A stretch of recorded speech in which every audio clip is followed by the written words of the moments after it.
নমস্কার। আজকে আমার বন্ধু কবি সিদ্ধিনাথ চট্টোপাধ্যায় আমার কাছে এসেছে আর কি। এখন সলিল চৌধুরী জন্মশতবর্ষ উদযাপন কমিটির পক্ষ থেকে রিফ্লেক্ট এবং বিভিন্ন প্রোগ্রাম অনুষ্ঠানের নেওয়া হয়েছে আর কি। তো সেই ব্যাপারেই একখানা কবিতা আর কি, সলিল চৌধুরীর উপরে একখানা কবিতা লিখছে আর কি। সেই কবিতাটা একটু শোনাচ্ছি আর কি।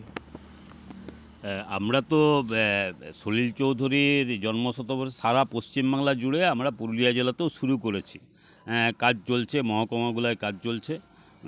তো সেই সেই সেই সেই ব্যাপারটা মাথায় ঘুরতে ঘুরতে আমি এই কবিতাটা স্টার্ট করেছি আর কি, তোমাকে শোনাচ্ছি আর কি।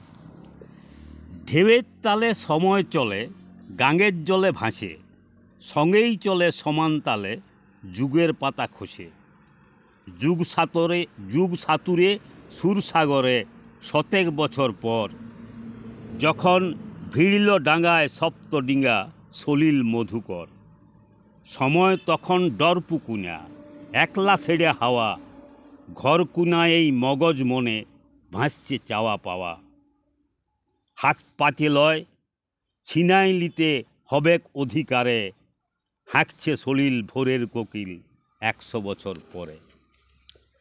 যখন চাঁদের জমি চষতে নামি এতনা বছর পরে, স্বাধীনতার সুয়াদ কোথায় চাষার থালার ধারে। আজও ভুষ ইঁদুরে লেই দুহুরে চাষার সোনা ধান, হাঁকছে হুবাল ভোর কোকিলা কাস্তেটা দাও সান। মৃণাল সেনে ঢুকল গায়ে আকাল খুঁজার সন্ধানে, আজও চাষির ঘুম বিতাড়ে হেই সামালো গান শুনে। এইভাবে এরা লিখছে আর কি। খুব সুন্দর কবিতাটা, আমার তো খুব ভালো লাগলো আর কি। সত্যি সলিল চৌধুরী, যিনি তার গণসঙ্গীতে তার সুরে সুকান্ত ভট্টাচার্যের যে রানার, সেই রানার কবিতার উনি সুর দিয়েছিলেন আর কি। খুব সুন্দর আর কি, মানে কি বলা যায় যে ওই প্রতিভা এখনকার যুগে, এখনকার সময় বিরল।